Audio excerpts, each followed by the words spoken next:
do one tonight or not. I was really tired and I want to pay when I first got off work. Need to eat something, but just took a little while for the pain to kind of subside a little bit. I had to take a shower. Okay, so okay, now I'm ready. Oh, it's just hurting so bad tonight. It's just been a tough time.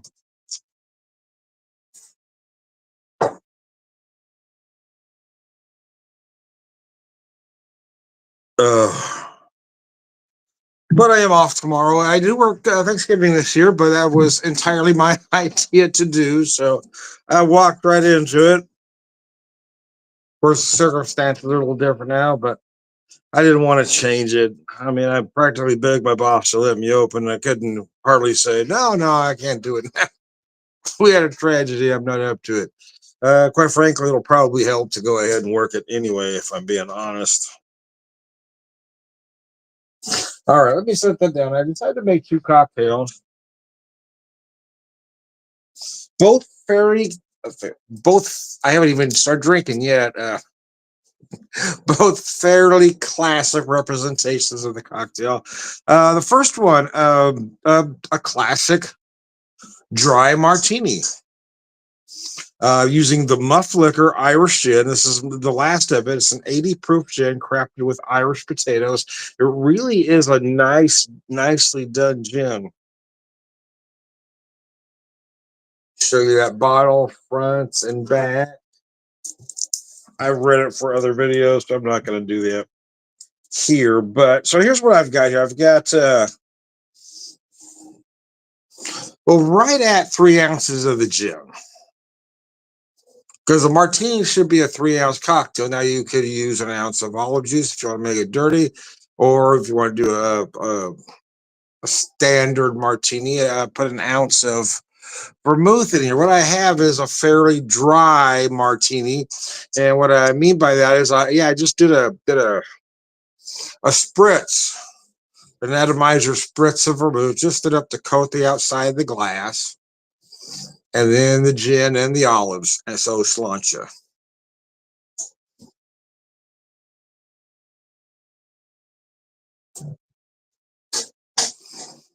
Martini not necessarily thought as a nightcap, but some do. I mean, traditionally they are an aperitif. They're a before dinner cocktail to stimulate the I was going to say attitude, stimulate the appetite. Either works, I suppose. There, that might have been a Freudian slip right there.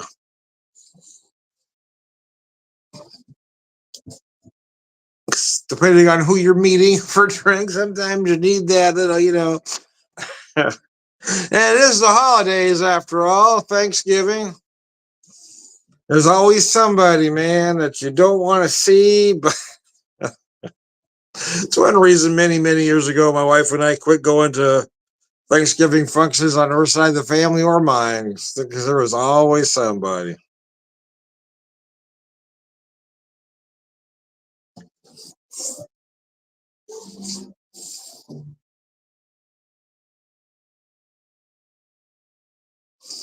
Then after Seamus died, it became tough to do Thanksgiving at all because it's a holiday he really loved. We spent a lot of time putting the menus together, and he'd do some of the cooking with me, some of the baking with his mom. So it was tough for both of us. So the idea was to do something a little different this year. I know there's a lot of folks we know that don't have families to go to. So I thought, well, if I opened up at worked for about 5 hours, or opened up for about a 5 hour shift,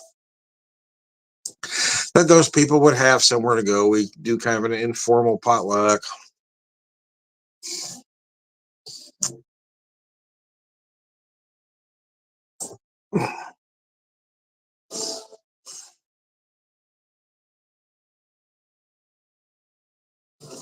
But then a week ago, this past Friday, we had another tragedy that's making things harder to deal with going into this holiday season. And we'll have somebody, our grandson that we love dearly, will be with us for the holidays. Even though we didn't typically see him on Thanksgiving, we'd see him before or after. And you got Christmas coming, so it's going to be a tough one, man. And I did take about a half second and I almost messaged my boss and say, "Hey, I know we haven't advertised for it yet. Can we just not open?" But then my wife and I both talked about it, so we're gonna be home being sad, or we can maybe make some food and make it. I mean, it's not like these folks won't have somewhere else to go, but I mean that way everybody can come to one spot if they want to, and be around another kind of family, I guess. And we feel like that's what both Seamus and Ben would have wanted. So decided to go forward with it. So it's both hard and being busy helps, but going into what we're going into is rather difficult.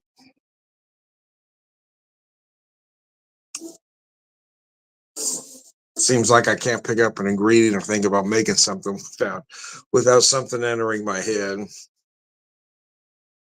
So it's been a bit of a balance. I don't want to drink when I'm extremely depressed because it doesn't take you to a good place. I do have muscle relaxers to help me sleep, but they take me to a dark place when I dream. So it's been had to kind of walk a line there.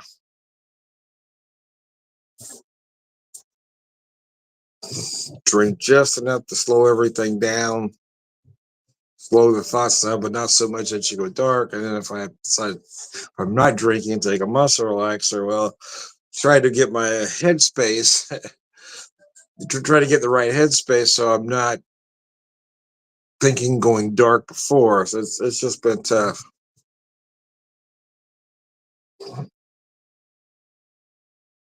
But like I said, I'm off tomorrow. I typically work out on Wednesdays. I've been working out with a trainer for, I don't know, a little over a month, I guess, and it's been going well.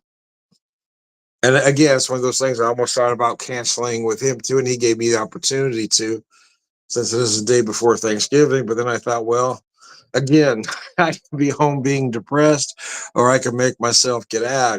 Part of me doesn't want to go, but part of me does want to go. So if I don't go, I'm going to get even more depressed. So I did keep the workout, but then I've got to come home and do some cooking, which again is that balance, right? Walk that line. I can be depressed while I'm cooking if I'm thinking about Seamus or Ben, but then I'm also keeping myself busy. So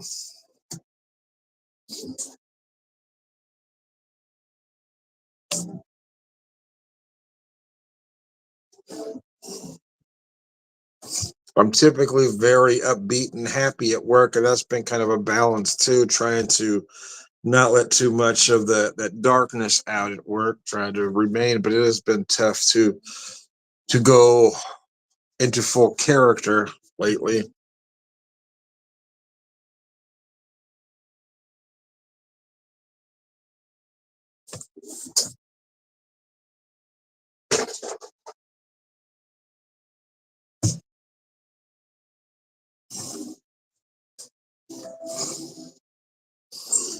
Uh, but I'm not special. I mean, it's a tough time of year for a lot of folks. Some folks always go into seasonal depression. I've typically enjoyed the holidays, but like I said, since we lost Seamus, it's been difficult, and now this one's going to be really tough. Losing Ben.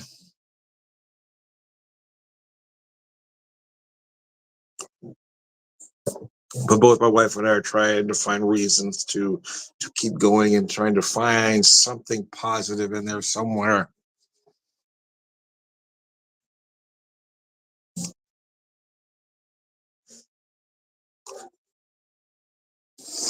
Oh, the Martini. It took me a long time to warm up to gin. In all honesty, I hadn't liked it for a very long time, but guess it's been about 6 years ago. So a couple of years ago now, really. It's about 6 years ago that we were in Kansas City, in Tomstown, and I picked up some of their barrel gin. So I really started finding a love for gin through barrel gin. I love that age on it. But then I started finding other small distillery craft gin and that even wasn't barrel aged. I have enjoyed some of them more so than those big commercial products that tend to be just a little too juniper forward for me. I like a balance. Some I find more more citrus in to balance even some nice spice notes. But I don't like that heavy juniper forward.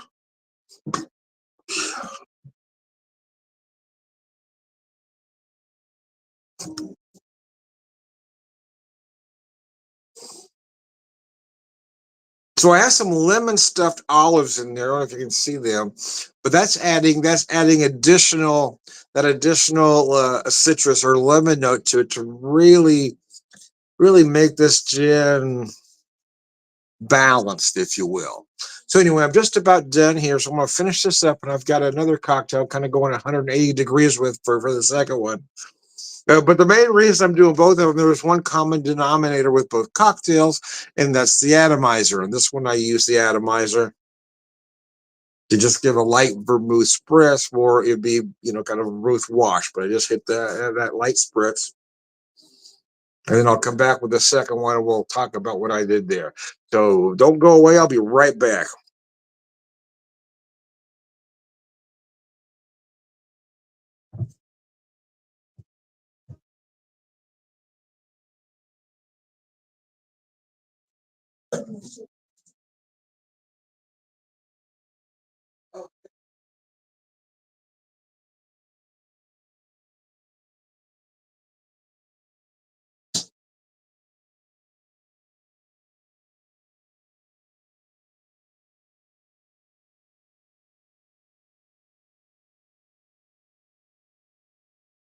So here I try to do a fairly faithful Sazerac. I've got this well chilled, but they're not served with any ice. Just that orange peel garnish. It's not supposed to actually be in the drink. It drifted down in, so I'm going to remove that. You just want that orange peel around the rim, and then you can discard it.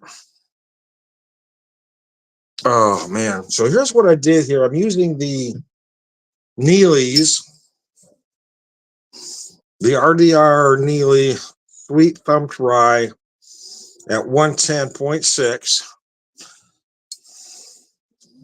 So again, I've got about 2.5 ounces of that rye. I melted a sugar cube down, some raw sugar down. So I got that brown cube in there. And then a couple dashes of some, what did I do with the bitters? Here they are. The classic Peychaud's bitters. So this is a fairly classic rendering of the cocktail using my Stardust Ballroom glass. So cilantro.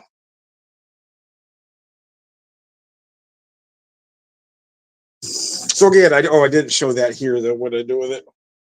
Well, I left it over there, darn it. Anyway, so I did use though the Neely's Absinthe Verte. Again, just just an atomizer spritz in there, just a little bit, just enough to coat the outside of the glass some.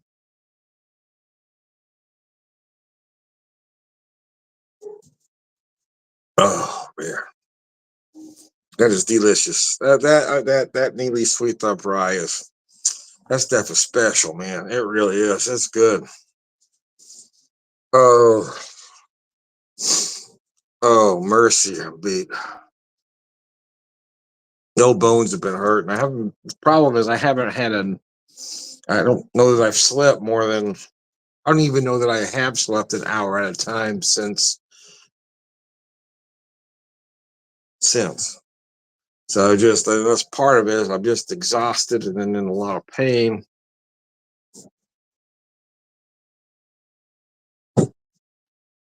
So I was a little bit tempted to postpone the workout to the following week, but then I also know if I didn't go, I would feel worse.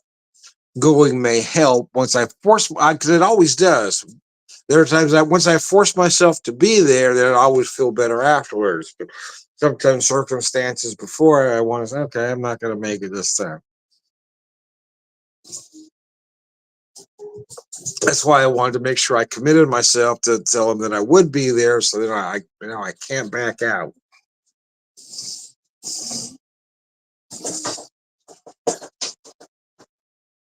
Oh,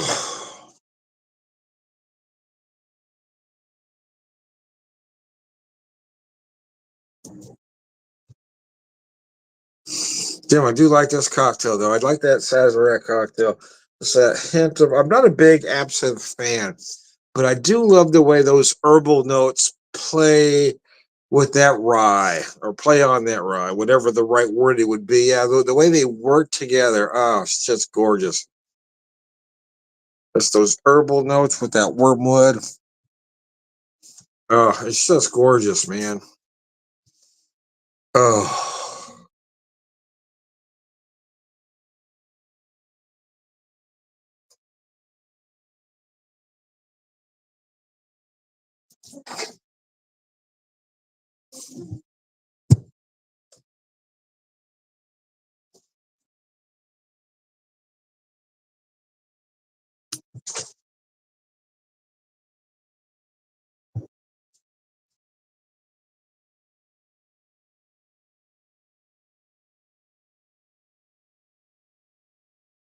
Now I like to dissolve my sugar cube completely. Some want to just muddle, but I don't like the grit in my drink. So yeah, I do dissolve it completely. I just take a little bit, I mean just a tiny bit of water, warm it, and then let that sugar cube just dissolve. So it is more or less a simple, but it's a very concentrated simple because it's only we're only talking about this much water in there.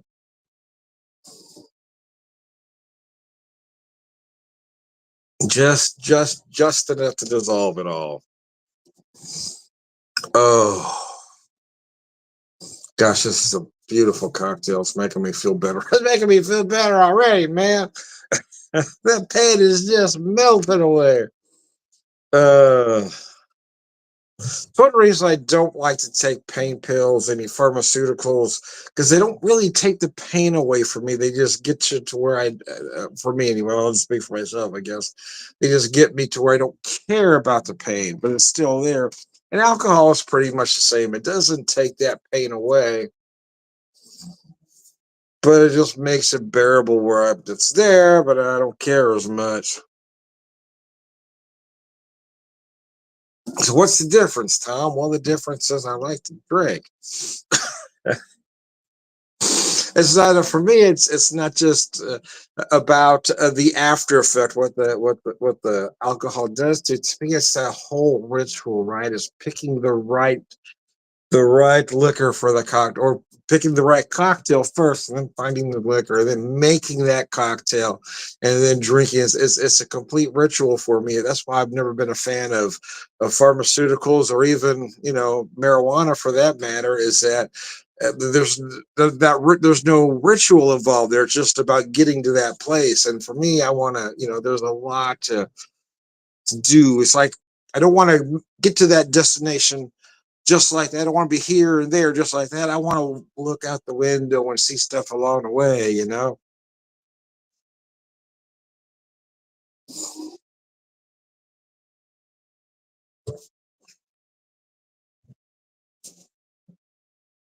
Oh man, that was gorgeous.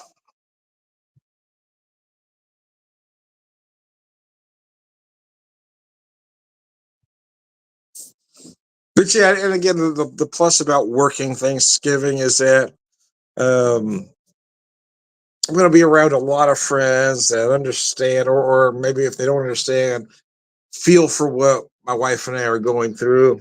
A lot of friends that have become more like family members than even some family members.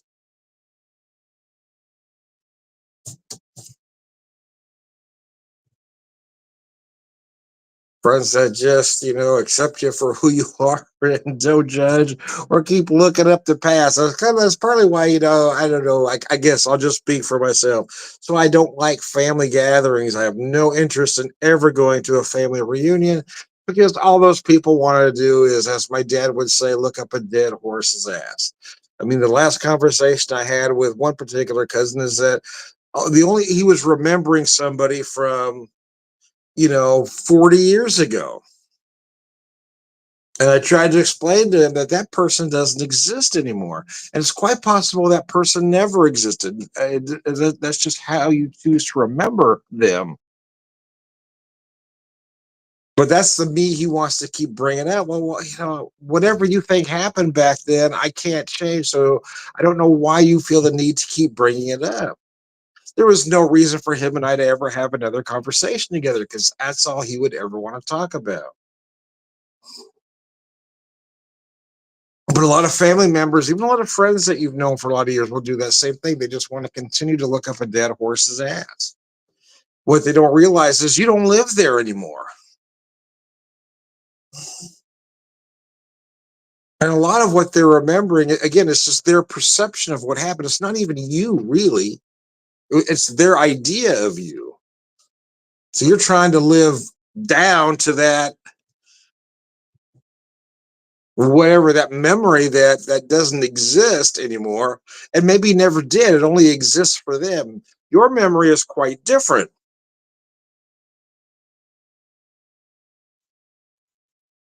That's why I've kind of quit. I mean, I don't call any relatives that I haven't seen in a while. I have no need.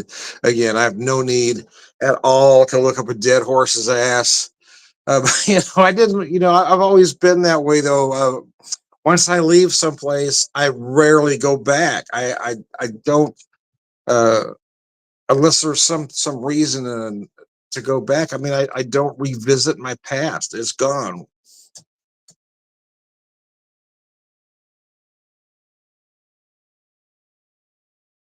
And I refuse to be around people that just that's all they want to do is look up a dead horse's ass.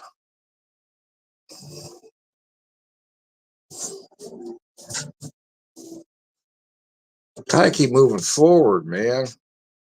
So I'm in a very good place right now, other than the tragedy I told you about. I mean, as far as work, family life, I mean, I'm the friends I have now are the best I've had in my entire life, and I'm 60 years old now.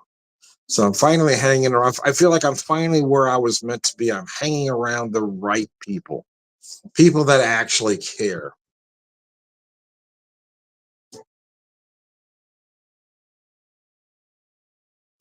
And I've got such an amazing outpouring of love recently from, again, friends that have become family more so than actual family members. So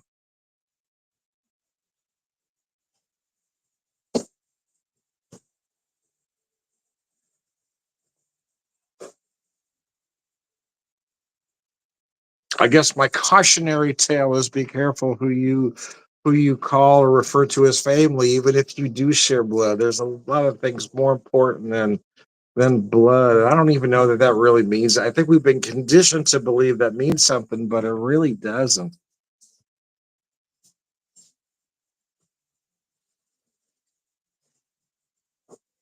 The people you choose to love are family, whether you share any blood with them or not.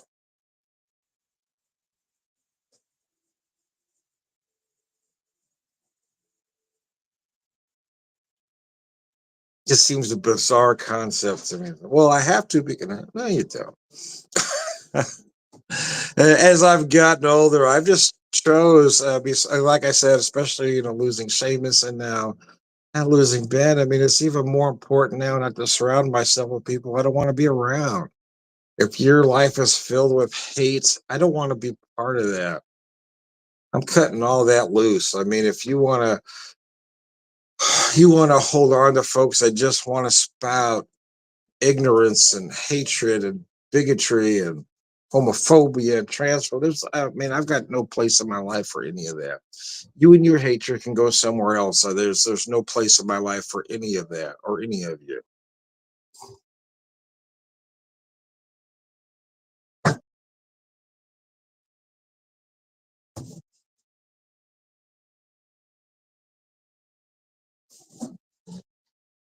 Oh man, that's a nice cocktail. So here's the thing: this is a cocktail you want well chilled, right? You want to make sure you have it well chilled, but you don't necessarily need it to stay ice cold from start to finish because it's not going to.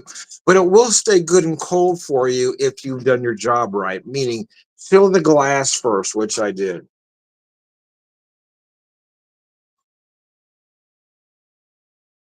Make sure your cocktail is well chilled, which I did.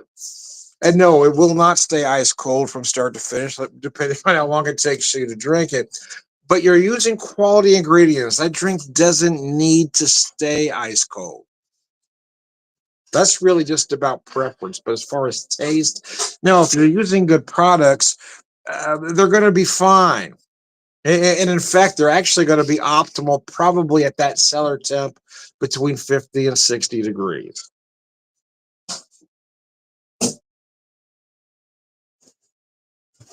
Now, some liquors and some cocktails are better colder.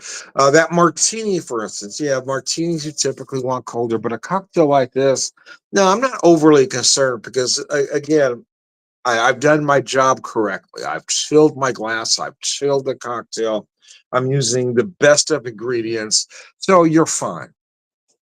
If you're using a cheap rye, then yeah, there may be something different involved, but if you're using a good product, you're fine.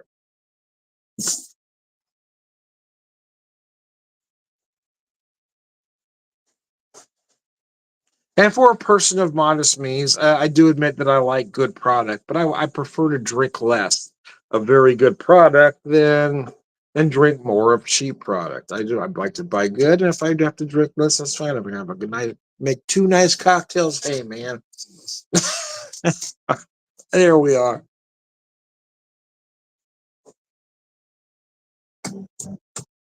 Yeah, we are almost.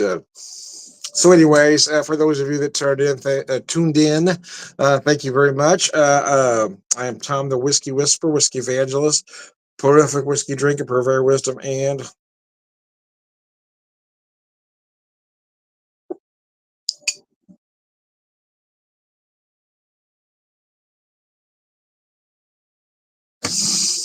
all around good guy, Slancha. Thanks for tuning in, guys. I appreciate it.